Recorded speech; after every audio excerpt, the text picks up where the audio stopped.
How you guys doing? I am back to give you my WWE Summerslam 2013 predictions, and something a little different as well, which will be first, I'm going to be plugging things that I want to share with you guys. Second will be my friend Sean, who will be doing his predictions, and then third will be my predictions. So if you want two prediction videos in one where you don't have to find them, this is definitely the right place for you. But first are the plugs that I'm going to be giving out. The first one is to where Sean and I know each other from Beyond Sports Network. The link to our website, or it's not our website, but where that website will be in the description box below. It's a great website, especially right now is college football. If you're a fan of that, this is definitely the website for you. And then second is our first magazine we just came out with. Sean wrote a lot of articles for them. I have two. It's $3.99 for the electronic version. Definitely worth every penny. Over 40 pages of the best college football coverage you're going to find. So of all levels of college football. You know, we got some we have FBS, we have FCS, D2, D3, NAIA, you name it, we got it. So definitely check that out. Third will be I'm selling a lot of DVDs on eBay. The link to where those can be found is below. And as always, if you think you want a DVD you think I have, please leave me a comment, send me a message, whatever you want to do. Fourth will be the link to, or fourth and fifth will be the link to both Sean and my Twitters. Definitely follow both of us. We have a lot of entertaining stuff to say. And then sixth will be the link to my sports channel. I'm going to try and upload on there more, but you know, it's always good to see more of me. So, or if you want to see more of me, go on that channel over there. Alright, that should be it. And now we will hear from Sean and hear his predictions. Hey, what's up, everybody? It's Sean O'Brien here. I'm talking WWE Summerslam. Now, it's going to have a few star-making performances, a few duds, and a few matches where the wrestlers are up and coming and going to try and steal the show. Now, the first match you have is RVD versus Dean Ambrose. It's a perfect veteran-rookie matchup in a way. RVD has the crowd behind him. He doesn't need to get a win or a title to get over with the crowd. I think that he'll use all his flashy little moves, that, you know, the ones that haven't changed in 10 years. But Dean Ambrose is going to win and look like the literal and figurative champ of this match. I think that the Shield might get involved, leading to a six-man tag that's been rumored between Mark Henry, RVD, Big Show, and the Shield. And I think, you know, that's not the worst that could happen, but I'd rather watch the tag team titles get defended by Rollins and Reigns. But it would be a pretty solid opener regardless to start the pay-per-view. The next match you're going to have is because of Total Divas. You're going to have Brie Bella and Natalya. Now, I see Brie Bella getting the win here because of Twin Magic. The emphasis is placed on Total Divas, the show from E. Brie Bella and Nikki Bella are looked at by WWE as two of the top divas. Now, Natalya is also on the show, but you know, she can wrestle. So, for some reason, in the backwards thinking of WWE, you know, she's not a priority. But the focus is placed really on that match. I see maybe the rest of the divas get involved in some fashion, maybe a big brawl at the end of the match. After that, you're going to have a match between Dolph Ziggler and Caitlyn versus AJ and Big E. I think Dolph Ziggler needed the win here, as he's a floundering face, really. You know, he needs to get the crowd behind him, but I think sooner than later he'll need to be turned to heel. But for this match, he'll get the win back with Caitlyn.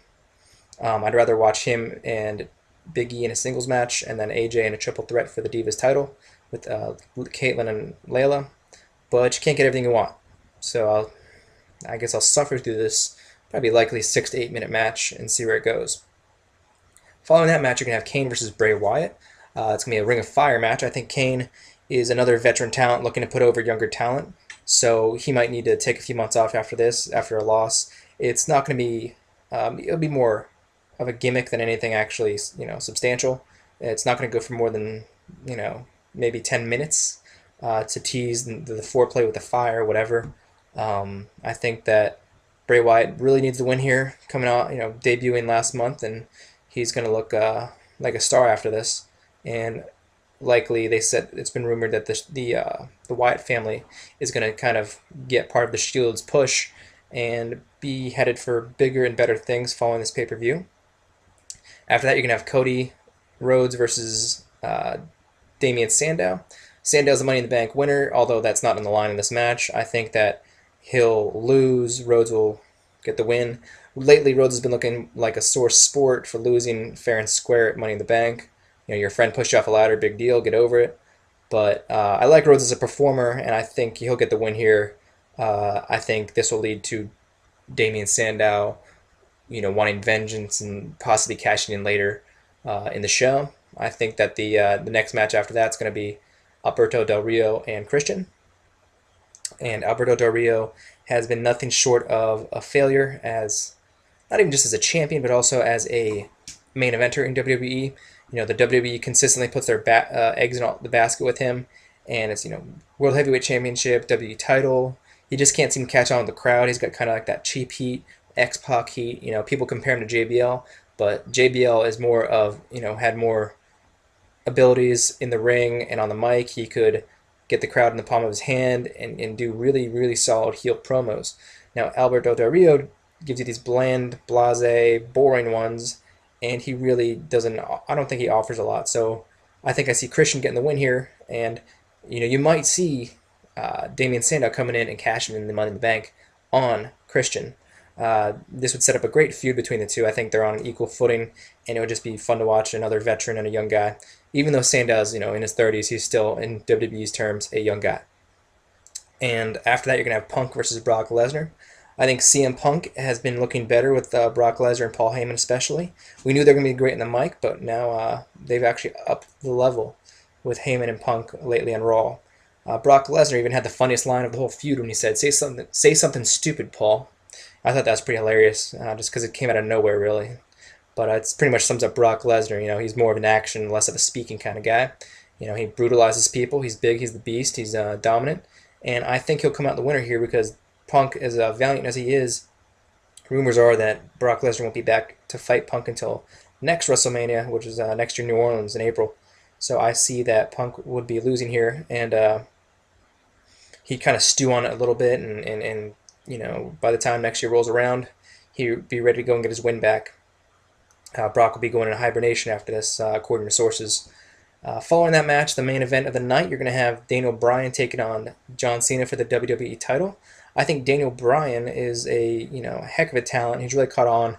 You can't really predict these things with a yes, the catchphrase. It's just a one word, but it's really summed up his, not just one word or just a catchphrase, but it's also summed up him as a whole. He's always believes in himself, and his matches, it shows because he has this energy and people get behind him and people can really rally around him because he's really relatable when you think about it. I think that John Cena has, he's the dynasty. He's the guy who always has the title. 9 times out of 10 he's going to win, but this is the 10th time. And the one thing I can't stand about this feud is the fact that Vince McMahon and Triple H feel they have to inject themselves in every scene. I've heard rumors that this is going to lead to a bigger Vince McMahon storyline later on with some sort of WrestleMania payoff. But I really am not interested in that. I don't think he needs to be involved in it. I think that Daniel Bryan should be the main focus on this, and him winning would help cement him as a main eventer. Triple H has been rumored to have some sort of weird, be a factor as the ref, some sort of outcome in this match. But I believe that Daniel Bryan should win here with a clean win over Cena with a tap out. And not only that, but to cement his legacy as a legend, I think that they should have Vince McMahon bring out Randy Orton. Orton goes to cash in. Bryan taps him out cleanly as well and beats 2 of WWE's top main eventers the last decade in the same night. That would really help Bryan cement himself in WWE, and that would make for a great ending to a pay-per-view. I think that match is going to go for 30 to 45 minutes and just be a classic. Overall, I think the pay-per-view is probably going to be worth a buy. I think it's going to be a very solid effort, and I would like to watch Daniel Bryan come out on top at the end. Thank you, Sean. Now back to me. I'm going to go over the 8 matches plus the pre-show match as well. So we're going to start with Dean Ambrose versus Rob Van Dam. I'm not exactly sure why this isn't on the card itself. With Van Dam coming back at Money in the Bank, you would think he would want to be on this show. I was kind of shocked to see he didn't get Christian's spot and challenge Del Rio for the title. I'm glad it's Christian, but I thought RVD would have worked there a little better. But to see him in a match in some capacity is alright, even though I think he's going to lose it to Ambrose. The Shield really aren't on the card at all, even though they did mention that they're challenging. They have an open challenge on the show, which really hasn't been announced as a match, which probably will be answered by Henry and Show, which I actually do expect the Shield to win. Maybe, maybe not, but if there are bigger and better things to do for the Shield, I would expect them to drop it, but I'm not sure why losing it to Henry and Show would be that thing, unless Van Dam also takes the title off of Ambrose. So we'll see where that goes. It'll probably be all retaining or no one retains, but I do see all retaining as of right now. The opener I actually do see being Kane versus Bray Wyatt. Last time they had a fire involved in a match was Armageddon 2006, where it was Kane and MVP. That kicked off the show. It worked in that right because they have to like kind of set up how they get the fire around the ring and take it down. And it kind of like delays the show a little bit to have it in the middle of a show. So I kind of expect that to be the opener. I do see Bray Wyatt winning for the simple reason of he just debuted at the Raw I was at in Baltimore, and it would make no sense for him to kill the momentum by losing on a pay-per-view to someone like Kane. Bray Wyatt needs kind of a big profile win. This would be it to kind of give the Wyatt family more substance and move on to bigger and better things than feuding with Kane. Next, I think would be the Divas match, Natalya versus Brie Bella. If you haven't seen Total Divas on the E, it's actually not that bad.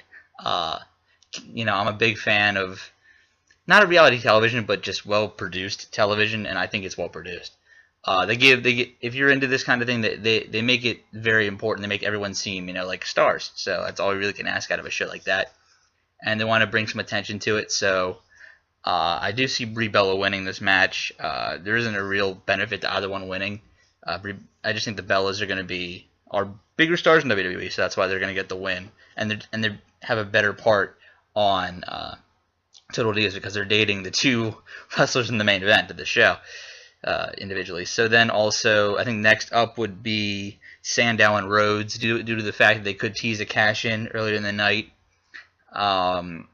Rhodes just turned face, and I think that will pay off for him, and he'll get the win here. But and how he gets the win is really going to be the interesting thing. Is it going to be something where Sandow, deserves to win the match, but then Cody screws him? And as a face it could work, or does he beat him clean? And in either scenario you could pull it off where Sandow could cash in on Del Rio later in the night, and that's actually what I would do anyway. I don't think Del Rio or Christian should leave the Staples Center with the title, and that's why I'll get into that description of that match a little bit later. In between the world title match and that would be Dolph Ziggler and Caitlyn versus Biggie Langston and AJ. I'm going to give the win to... I really do think that Dolph should be world champion. So I hope that he goes off to bigger and better things no matter what the outcome of this match is. But I do think that Caitlyn and AJ are setting up for a feud ender between them. And I think for long the feud, AJ needs to be Caitlyn. So that's what's going to happen. And Biggie Langston kind of needs to have some bigger wrestling role, whether he's... instead of just being pretty much the valet for AJ, which he's pretty much been. Last time that happened, you could say it was Beth Phoenix and Santino a couple years ago. I clearly remember being Stevie Richards for Victoria right around in early 2004. And that was weird. So, I just hope that's the direction they go with that. I guess then it would be Biggie Langston and AJ Lee getting the win. Then we have the world title match, Alberto Del Rio versus Christian. They've had good matches in the past. I expect nothing less here, with Del Rio winning clean. With turning on his manager Roberto Rodriguez, where I don't think we're going to see him ever again. There needs to be substance for him doing that, becoming more vicious. Wins in a good match, and then Sandow comes down and beats him for the title, setting up a whole different new SmackDown, building a star, which I don't mind at all. So I'm going to go Sandow cashing in on Del Rio here. Then as the semi-main event, we have CM Punk and Brock Lesnar. This in storyline and out of storyline makes a ton of sense, this match. And it should be a very, very good match. They can go in a couple of directions here, but here's the one that I think they're going to go in. You got to give Brock the win. With him working a limited schedule as is, for him to come back and beat the crap out of Punk kind of unprovoked, where he wasn't directly involved in the storyline, and they're kind of having congruency by bringing him back to help Paul. There has to be a reason for that, and they have to have him win.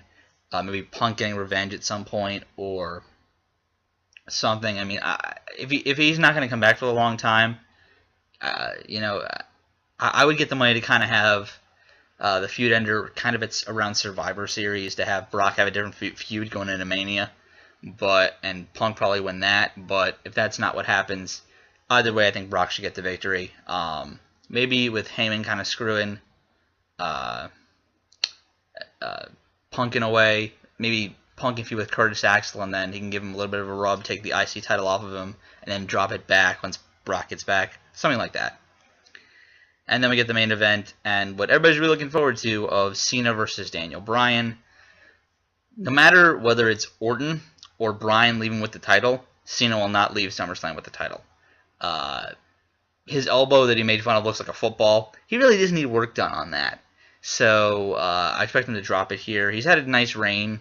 He's an 11-time champion, so whenever you can undersaturate a title reign with John Cena, you have to take advantage of it because of how long he's been champion since 2005. And like, if you turn into you flip randomly to a random Raw since 2005, and you see who the champion is on that Raw, there's probably about like a 50% chance it's John Cena. So anytime you can have it on somebody new like a Daniel Bryan, you usually want to take advantage. And they've been teasing this hardcore that Orton is going to be cashing in tonight, and or actually by the time you see this, it will be tonight. But cementing yourself as a champion by having Bryan beat Orton and Cena in the same night, I don't get. And I know that there's a bigger message coming with the McMahons of this is going to lead to something bigger for him to do. So I can see the McMahons finally like teaming back up together. Triple H kind of screwing. If Bryan beats Cena, which I do see happening clean, he's going to tap out to the yes lock clean. Cena goes away, goes like to the back. Then Triple H attacks Bryan. Orton comes down, cashes in, and then like they kind of reform like a faux evolution, even though Ric Flair and Batista won't be involved at all. And it's McMahon, Orton, and Triple H as heels. And then Bryan kind of feuds with Orton, who's WWE champion, and that could lead even to WrestleMania with just Bryan being denied by the McMahons, kind of like an old school Austin thing, and that'll get him so over with him finally winning at Mania in New Orleans and just going on a long title reign from there is how I see that happening. So Orton walks out with the WWE title. Sandow walks out with the world title. Give me your thoughts. There's never been a double cash in on one night, but again, I want to thank Sean for doing this video with me. Leave your comments on both of our videos. Check out the stuff I have on eBay. Check out the BSN magazine. It's an awesome, especially for the electronic copy. It's $3.99. There's not many better deals you can get. Alright, I'll see you guys later. Bye-bye.